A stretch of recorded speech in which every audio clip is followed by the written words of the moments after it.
The dawn of the new year is always a cherished moment, a threshold between the past and the future, a border between what we've experienced and what's still a mystery.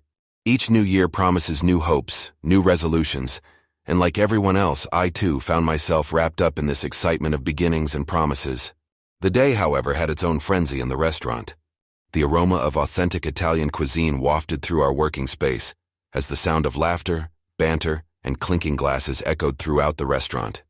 Placed in the bustling neighborhood of Itaewon, our restaurant was booked for the whole day, ushering in guests wanting to celebrate the onset of the year with some warm food and spirited wine. The graffiti walls, the rustic wooden tables, and the cozy warm lights of the eatery had always been an enticing ambiance that gave a home-like feel. A feeling that we, the staff, enjoyed as much as our patrons. The restaurant was not just a place of work for me. It was my second home. It was where I found my purpose, my joy, my moments of respite. My proactive role in the restaurant was not confined to just cooking. Ensuring each guest felt at home and each experience was imbued with warmth and hospitality were values dear to me. Along with a dedicated and lively team of chefs, waiting staff, and bartenders, I spent the eve of New Year's navigating the bustling restaurant. I found happiness in serving the customers who came to dine with us, who chose us to be a part of their celebrations. The excitement, the buzz, the ecstatic energy was a high in its own way. As I diligently kneaded dough and prudently coated pans with an olive oil, I noticed the restaurant brimming with happiness. Friends huddled together reminiscing about the past year over glasses of Chianti, as couples made promises and resolutions. The sense of community was overpowering as laughter and stories filled the room, and as another chapter in their lives began, unknowingly, another chapter had begun to unfurl in mine as well. Together, we stepped into 2021, a year that held many surprises, experiences, and lessons for me. Little did I know then how significant this moment would prove to be, not just as another culinary chapter, but as a significant stride in my personal journey as well. As the days rolled into March, a different sort of rendezvous approached, one that was widely celebrated, Valentine's Day. In a stark contrast to the holiday brimming with love and romance, I found myself inundated with orders within the throbbing heart of our Italian restaurant, despite it being a holiday. Standing in the bustling kitchen, the normally inviting scent of simmering tomato sauce was intensified, taking on a fervent and insistent note as lovers thronged the restaurant, creating an atmosphere that was as intoxicating as it was exciting. Avoiding the sea of red-clad customers in our quaint eatery, our team bustled about, crafting culinary magnificence with a gleeful frenzy, delivering plates of steaming lasagna or fresh bruschetta, which were devoured amidst warm laughter and heartfelt toasts to love and life. Swept along with the rhythm of the night, I found myself caught up in my own dance, deftly maneuvering across the sizzling stoves and the shiny kitchen island, my fingers expertly shaping soft mounds of dough into heart-shaped pizzas, a playful twist to our menu for the occasion. Amid the sweet chaos of the evening, there was an uncanny beauty in watching the couples celebrating, their faces glowing under the soft, warm light, eyes twinkling with happiness and smiles that said more than words ever could. Even in my busyness, I would sometimes steal a glance, observing these beautiful moments of people in love, their laughter and the clinking of glasses tethering the night together like a sweet symphony. It reminded me of days long gone, of similar moments shared with Yunji and Isabel under different stars in different cities. Despite feeling a pang of nostalgia and longing, I chose to stay focused, keeping my thoughts firmly in the kitchen, kneading pizza dough, and wrestling pots and pans. After all, I had the company of my co-workers, the heartwarming giggles of Jin-ah, and the steady confidence of our crew that built up an energetic rhythm in our small workspace, which powered me through the night. The vivacity of the atmosphere, the sense of camaraderie we shared, the delicacies we created together were my comfort and celebration, as I found joy in their company and a sense of belonging within the magical confines of our kitchen. For me, Valentine's Day was not just a day to celebrate romantic love, but the love I had for my craft, the love for my team who were more like a family to me, the love I felt for the people we served who trusted us to be a part of their special moments. It was also a reminder of my resilience, my determination to pursue my passion, to find joy in what I did, to keep looking forward even when things got tough. As the whirlwind of the day slowly came to an end, I found myself reflecting on the trials, the the achievements, and the journey that brought me here, to this beautiful chaos, to a life I loved living. In the following months, I immersed myself in the rhythm of the city. Work was a whirlwind of tomato sauce, al dente pasta, hearty laughter with fellow cooks, and the constant hustle and bustle of the restaurant. But it was a rhythm that I was slowly beginning to master. My coworker Jin-ah was a welcome presence during those long, busy hours. Her bright smiles and determination were a boisterous counterpoint to the typical humdrum of city life. I loved how infectious her laughter was and the way she lit up our workspace. And as I watched her expertly chop up vegetables and knead pizza dough, I found myself occasionally distracted, my mind mulling over the layers of her character much like peeling an onion. Being in the heart of Seoul, around such diverse and talented bunch of people, was the exact opposite of my quiet childhood in Busan, but it was a change I welcomed with open arms.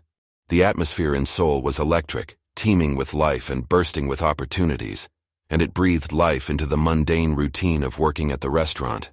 I marveled at my own journey that brought me here, reminding me of how far I had come since my initial days at my family's quaint bakery. I thrived amidst the energy and spirit, translating my experiences into creating delectable dishes that not only tickled the taste buds, but also steadily solidified my foothold in the world of culinary arts. Isn't it amazing how the soul of a city could pour into your work? I often found myself musing. I acknowledged the influence of my surroundings on the dishes I prepared, both consciously and subconsciously. I noticed the gradual shift in my dishes. They took on a diverse, multicultural tone, reflecting my growth as a chef and as a person in this bustling cosmopolitan city. The constant demands of the restaurant, and my efforts to keep up with them, helped me grow into a more resilient, more focused version of myself.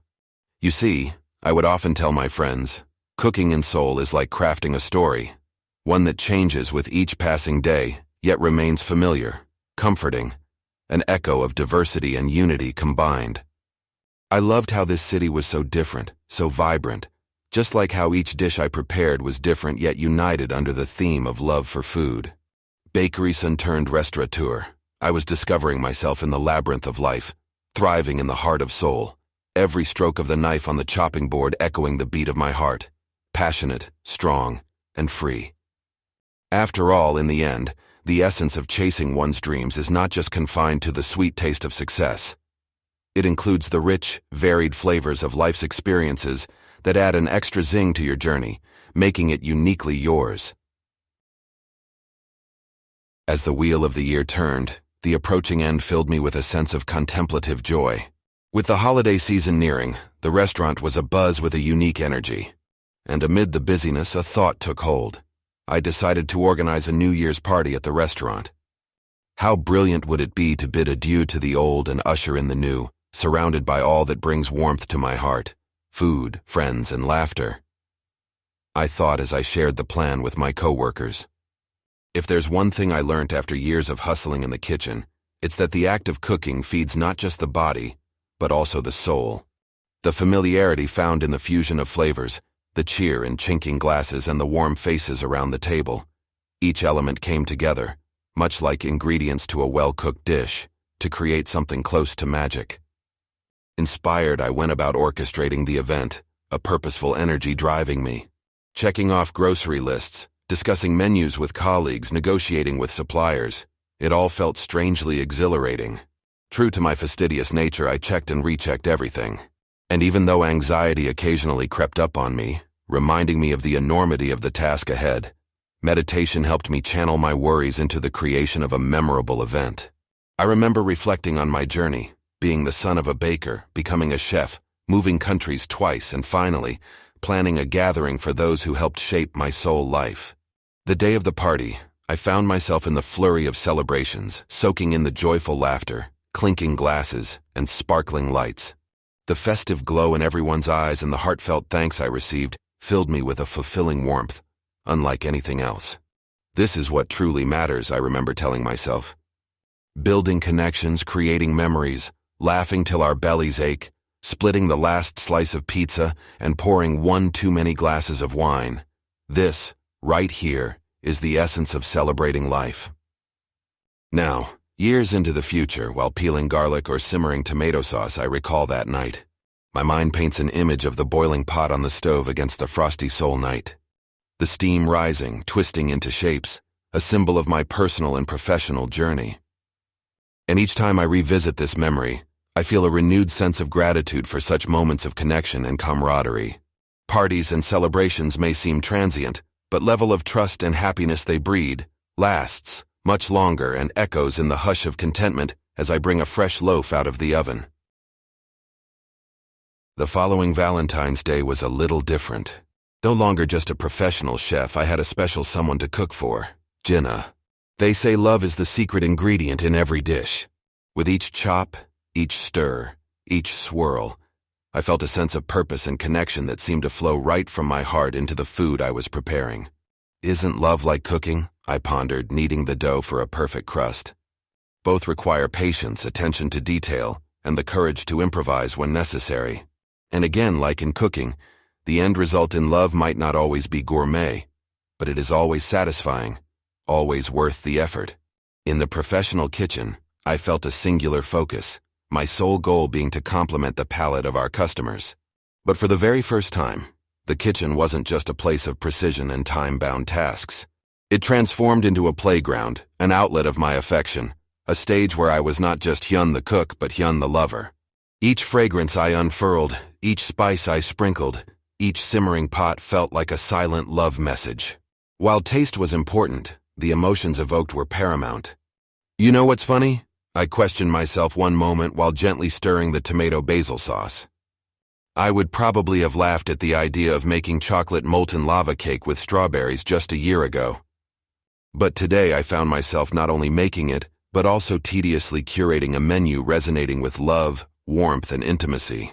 And then finally the moment arrived. The dishes prepared, the table set, and the silence setting in. Just as I was about to reassure my anxious heart and compose a speech in my head, I saw her reaction. The wide eyes, the joyful surprise, and the genuine delight that sprinkled her face. It felt as if all my efforts were answered in just one glance. That Valentine's Day, I served love on a plate, and the feeling was indeed quite special. After all, the kitchen was my sanctuary, cooking my meditation, and to share that with someone I cared deeply for added a new rhyme to my culinary rhythm. After many delightful occasions spent celebrating and spreading joy, I found myself returning to my everyday routine. The hustle-bustle of the kitchen, the fiery heat of the stove, the sharp undertones of various condiments whisked in thin air, they all seemed so familiar, and yet held an element of surprise every single day. Just like how bouldering feels familiar now, yet each new climb holds its own challenge. One day I found myself contemplating between two types of spaghetti strains, one slightly thicker than the other. As I rubbed the strains between my fingers trying to make a decision, it hit me. This was one of those moments that truly showcased my professional evolution. Ever since I was a small kid, playing with sand on the beach while Mom was busy baking her famous bread, I've been quick to make decisions. Yet here I was, a professional chef in a reputable Italian restaurant, caught off guard by two variants of spaghetti. Isn't it amazing how... My voice trailed off when Sunwoo, the head chef, came into the kitchen. He saw my indecisiveness, chuckled, and gave me some advice about preferences and suitability. Suddenly, I felt that same strange feeling, not unlike the anxiety I experienced when first stepping foot in Paris for culinary school. It was the feeling of being a novice again, of not knowing, and surprisingly, it felt liberating. The distinct clang of pots and pans, the rhythmic chopping of knives, the chatter of my fellow chefs, the vibrant energy was infectious. It pushed me to perform, to learn, and above all to enjoy. My obsession with culinary perfection, which I once thought was my weak point, now served to fuel my drive. The energy and momentum of the kitchen were captured perfectly one day, when I was working on a complex seafood pasta dish. You know what's funny? I mused to myself, my focus creating a tranquil space amidst the chaos of the kitchen. Here I am, a boy from Busan, standing in the heart of Seoul, attempting to master an authentic Italian dish. Isn't it amazing to realize your dreams taking shape in the most unexpected ways? The everyday cooking, the routine, the discipline, they were not simply about preparing meals anymore. They were creating a path towards excellence, a journey towards my ultimate goal, my own restaurant. My heart swelled with a sense of accomplishment, and the tomato sauce simmering on the stove seemed to mimic the bubbling excitement within me. Despite the challenges and the tough trials, I recognized a sense of triumph woven into the taste of each dish, the fabric of each memory being created here in this kitchen. And I knew this was just the beginning. I remember one winter morning, without the festive buzz of any holidays. I walked into the restaurant earlier than usual. Jin-ah wasn't there yet, and the quiet, empty setting was a welcome diversion from all the holiday rush we had been dealing with. I wandered around the kitchen, running my fingers over the cold stainless steel surfaces and taking in the serene silence. Suddenly my thoughts wandered back to the typical mayhem, the zest of camaraderie, the heat, and the broth of various conversations boiling amongst us, chefs. This quieter setup was akin to looking at the still surface of a lake, knowing well about the bustling life underneath. Isn't it amazing how, I mused aloud, the silence amplifying my words in the void of the kitchen.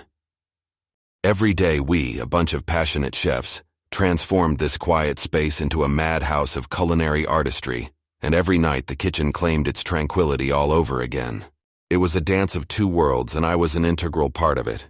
I realized that the controlled chaos, the symphony in seeming disorder, all of it was my solace. More than the calling of traditions or the lure of cuisines, it was this rhythmic harmony that had me hooked.